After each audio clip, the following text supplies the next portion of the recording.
Vamos à colocação pronominal. Eu te amo. Quando o pronome oblíquo está antes do verbo, nós chamamos isso de próclise. Ele está proclítico. Amo-te, o pronome oblíquo está depois do verbo. Então nós temos ênclise. O pronome está enclítico. Amar-te-ei, o pronome oblíquo no meio do verbo. Então nós temos mesóclise. O pronome oblíquo está mesoclítico. Quando ocorre a próclise, Jonas? Fácil. Após palavras negativas e interrogativas. Pronomes relativos, indefinidos, demonstrativos, conjunções subordinativas, advérbios sem vírgula, ambos e ambas. Também ocorrerá a próclise antes de verbos proparoxítonos e infinitivo pessoal preposicionado. Também teremos a próclise com gerúndio antecedido de em, oração subordinada substantiva, orações exclamativas e optativas. E a ênclise, professor? Quando o pronome oblíquo é depois do verbo. Fácil também. Após vírgula, ponto e vírgula e 2 pontos. Essas pontuações expulsam o pronome oblíquo. Veja como tem bem menos casos de ênclise do que de próclise. Então, se você entender bem esse, saberá que quando aqui não couber, poderemos ter próclise. Em início de frase, nunca te amo e sempre amo-te. Sempre o pronome oblíquo depois do verbo. Em orações coordenadas. E a mesóclise, professor? Fácil. No futuro do presente ou do pretérito do indicativo, sem atrativos de próclise. Então, amar-te-ei eternamente, amar-te-ia por toda a vida. Existe ainda a próclise ou ênclise facultativas. Quando o verbo for antecedido de núcleo substantivo ou pronome pessoal do caso reto. A situação, o substantivo, nos convenceu. A situação convenceu-nos. Ainda com infinitivo impessoal, antecedido de atrativo ou de preposição.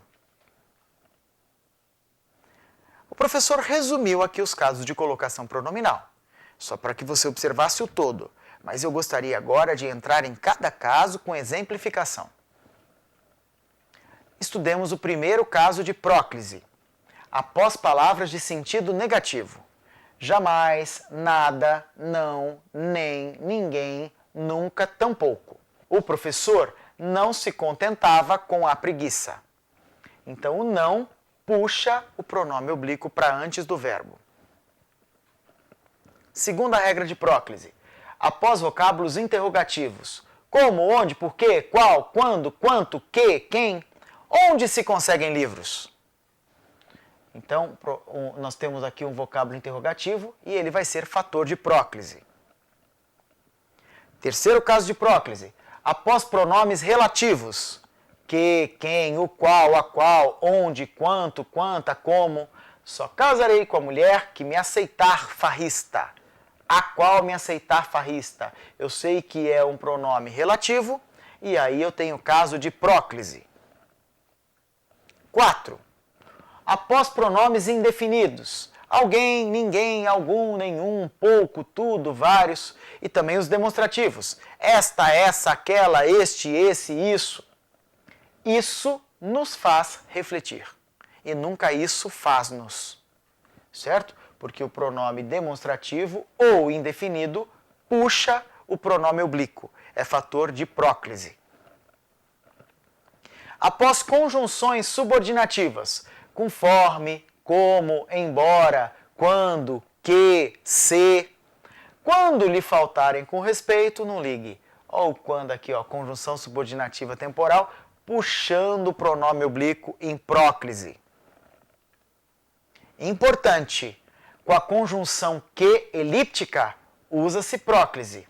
Espero que se faça justiça. Espero se faça justiça. Sexto caso de próclise. Após advérbios não isolados por vírgulas. Agora, apenas, aqui, ali, hoje, amanhã, já, só, sempre, também, talvez, etc. Hoje se aprenderá algo. Sétimo caso de próclise. Após o numeral ambos e ambas, eles também são atrativos. Ambos se apaixonaram. puxamos o pronome oblíquo. Não pode, professor, ambos apaixonaram-se? Não pode. Ambos e ambas são fator de próclise. Oitavo caso. Antes de verbos proparoxítonos, agradávamos. A terceira é mais forte, é um verbo proparoxítono, tenho que ter próclise. Nono caso de próclise, com verbo no gerúndio e antecedido pela preposição em. Em o estimando, verbo no gerúndio, e tem o em antecedendo. Aí é próclise. Em estimando, em se tratando. Décimo caso de próclise, diante de infinitivo pessoal flexionado regido de preposição. Ao se observarem os problemas, resolva-os. Infinitivo flexionado, pessoal, né? Flexionado, regido de preposição. 11º caso de próclise. Em orações subordinadas substantivas. É importante isso. Não é uma oração substantiva? Então o pronome oblíquo dela tem que estar antes do verbo. 12º caso de próclise. Em orações exclamativas. Nossa, como ela se assusta! 13º caso de próclise e último, de próclise, em orações optativas, as que exprimem desejo, vontade, Deus o abençoe. Importante, a ênclise se o sujeito vier depois do verbo. Abençoe o Deus Todo-Poderoso, Pai, Filho, certo? Entendamos agora a mesóclise. Com verbos no futuro do presente ou no futuro do pretérito do indicativo, se não houver palavra atrativa que exija a próclise. Então, amar-te-ei por toda a vida, amar-te-ia por toda a vida. Então, veja, o verbo está no futuro do presente ou no futuro do pretérito e não tem nenhum dos 13 casos de próclise. É aí a condição para que exista a mesóclise. Faremos agora o estudo dos casos de ênclise. Primeiro caso, início de frase. Esperam-se mudanças. Não pode falar se esperam mudanças. Te amo. Nossa, professor, mas eu disse te amo para tanta gente. Olha, reescreve todas as cartinhas de amor que tinham te amo, te amo, te amo. Agora você escreve assim, amo, te amo. Se você não ama mais, você fala amava, te amava, ou amei, certo? Muito bem. Quem sabe rola um flashback, né? De repente tá solteiro, tá solteira.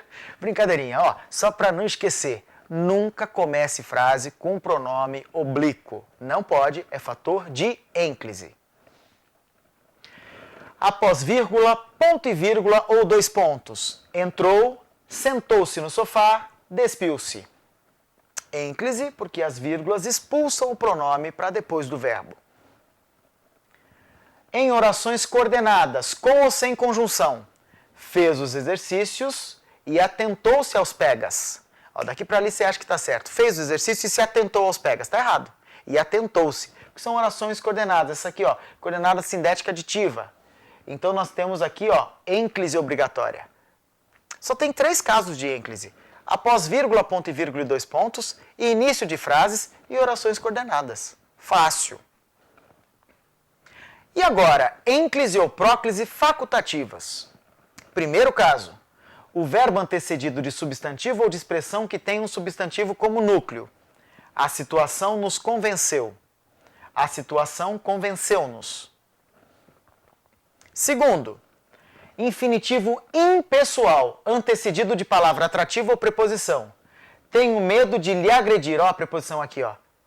Tenho medo de lhe agredir ou de agredir-lhe. Porque é um infinitivo impessoal, antecedido de preposição. Próclise ou ênclise facultativa. Terceiro e último caso de próclise ou ênclise facultativa. Verbo antecedido por pronome pessoal do caso reto. Eu, tu, ele, ela, nós, vós, eles, elas. Eu me dirigi à igreja ou eu dirigi-me à igreja. Importante. Em verbos coordenados, quando houver ênclise, devem ser repetidos os pronomes obrigatoriamente. O estudante dedica-se, aprimora-se, aprova-se. Pode fazer o exercício 48. Muito bem. Em 2005, uma brigada completa atualmente instalada em Niterói, com aproximadamente 4.000 soldados, será deslocada para a linha de divisa com a Colômbia. Se ela será deslocada, ela deslocar-se-á. Isso, ó, será é futuro do presente. Ela se deslocará, não poderia, porque não tem nada para ser próclise, ó, vírgula expulsando. Também não pode ter ênclise com futuro do presente. Então é um caso de mesóclise. Então olha o que diz a banca, CESP. A substituição de será deslocada por deslocar-se-á mantém a correção gramatical do período? Se você marcou certo, acertou o exercício. Faça o próximo exercício. Muito bem, fácil, né? A alternativa em que a frase apresenta um erro de colocação pronominal é... Vamos ver. É difícil dizer-te o quanto te amo. Tudo bem, né? Aqui, ó, infinitivo impessoal, tudo certo. Quanto te amo, tudo bem também. João, expulsa-os já do jardim. Expulsa-os já do jardim. A vírgula expulsando aqui, ó, o pronome oblíquo. Então é ênclise. Tudo bem também com a letra B. Letra C. Jamais, ó, palavra negativa. É próclise, ela puxa. Jamais me mudarei daqui. Tudo certo. Tudo bem com a letra C. Letra D. Fiquei olhando o carteiro, o qual, pronome relativo, fator de próclise. Ele puxa, o qual se aproximava. É a letra D, o gabarito, é essa que tem um erro de colocação pronominal. Ainda na questão da Carlos Chagas, por que a E está certa? Porque novamente nós temos um infinitivo impessoal que pode ser seguido por ênclise. Muito bem, eu espero que esse curso tenha lhe ajudado a entender bastante coisa aí, muitas coisas sobre a gramática aplicada ao texto, certo? Fique com Deus, continue estudando e preste atenção. É importante que você perceba que a gramática normativa, ela tem uma relação direta com o quê? Com o entendimento do texto. As regras gramaticais lhe ajudarão a entender o texto. A relação é direta, é intrínseca, é total da semântica, da interpretação de texto com a gramática aplicada ao texto, certo? Continue estudando, faça prova de concurso, tome posse. Tenho certeza que você terá sucesso. Fique com Deus, para mim foi um prazer muito grande.